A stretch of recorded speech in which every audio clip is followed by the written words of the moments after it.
Welcome to Who Yelling Now, Season 4 bonus episode, the season finale. Titled, What Survives the Silence? Copyright Mackenzie. My friends, I did my part. I responded on time. I showed up prepared. I honored the work. What I cannot control is how others manage theirs. And that realization, that line between what we do and what others choose not to do, is not just business.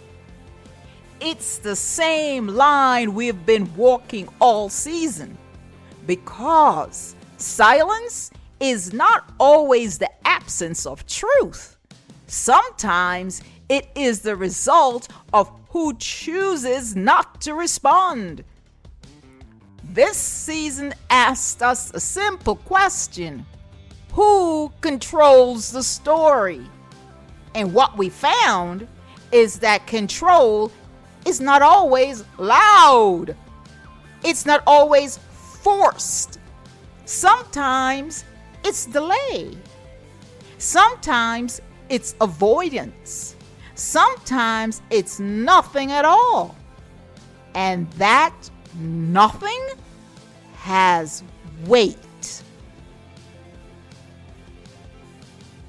Before we close this season, let's sit with what silence actually leaves behind.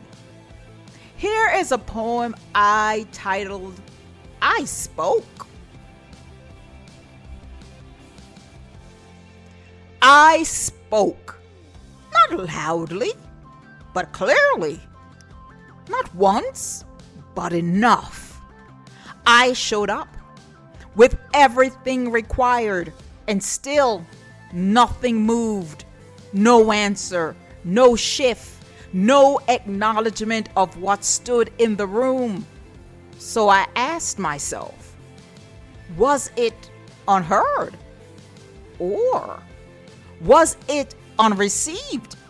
Because silence is not always empty. Sometimes it is full of what was refused. My dearest listeners, we've seen what happens when truth enters systems. Now let's look at something else. What happens when truth reaches people? Here is a story titled, Thanks, but No Thanks. Lucy had heard about the painting for months. Painting titled Tears of Tomorrow.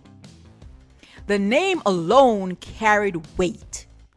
Her professor spoke about it often, not explaining it, but circling around it, like it wasn't meant to be told. So when it arrived at her city museum, she went. The line stretched outside. People stood quietly, not impatient, expectant, as if whatever was inside was worth waiting for. By the time Lucy entered, she was at her highest peak of anticipation. The gallery was dim. Soft lighting, wide walls. The painting stood alone. No distraction, no competition, just space and attention. When Lucy first saw it, she gasped. Red. Not just color, presence. It filled her vision so completely that everything else disappeared. She stepped back, blinking, and then blue, deep, heavy, sorrowful. It settled into her chest before she could name it. She stayed. Minutes passed. The painting began to shift, not physically, but in meaning. As she moved, it revealed itself differently. It felt alive. Then, in the corner of the painting, white, dripping. Not placed, not contained, as if it refused to stay inside the frame. Lucy leaned in again, and slowly, without forcing it, she began to understand, not in words, not in definition, but in feeling. This was something unresolved, something moving, something not finished. And for the first time, it felt like it was hers. She stepped back, ready to name it, to hold it.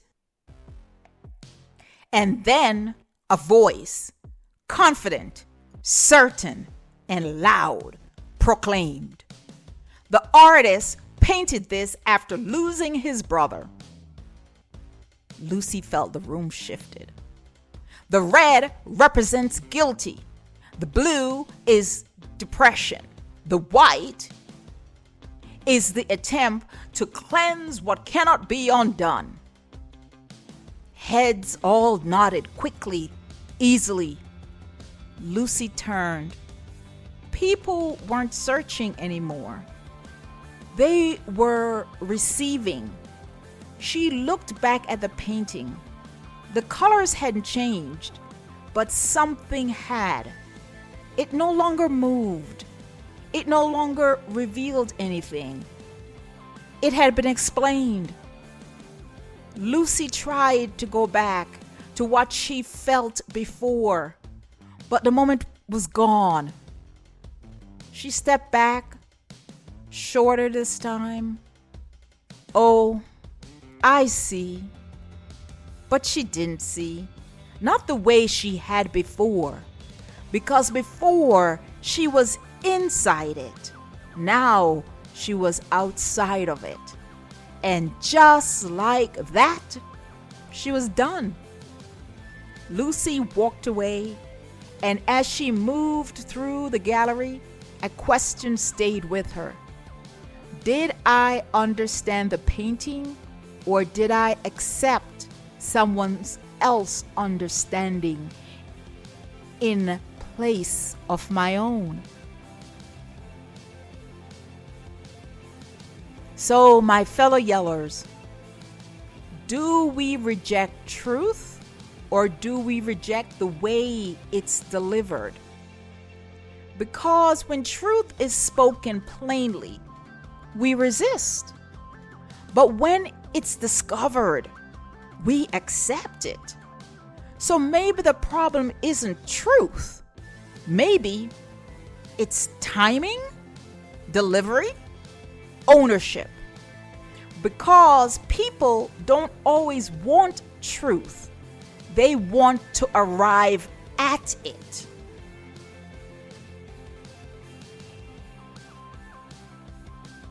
So, what happens when the truth is no longer something we search for, but something we are given? Here's a poem to help answer that question. I call it Shining from Within. I walked in shining from within, as in my heart was truth, the kind that will sing loud and true. Yet my voice uttered words, lost in a room, sterilized for unjust cause. Clean air, cold walls, polished wood that held no sound. I spoke again, softer this time, as if the truth must be whispered to be allowed.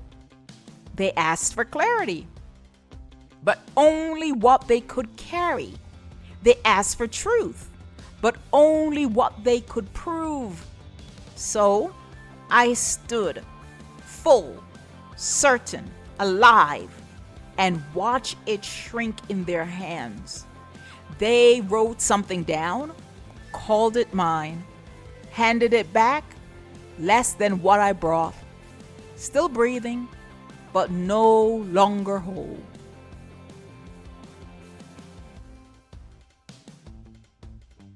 So, my fellow listeners, maybe that's the truth we've been circling all season. Truth enters, it speaks, it stands, and most of the time, nothing happens. Or something happens later, quietly, a shift, a resignation, a silence no one names. Not because truth failed, but because the system never required it to succeed. So the question is no longer who controls the story.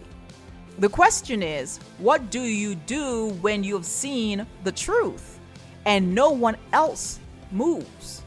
Because silence does not erase the truth. It reveals who was never willing to hold it. This concludes season 4. Join me for next season with our new theme, What Are We Calling This? This has been Who Yelling Now? Thank you, my fellow yellers.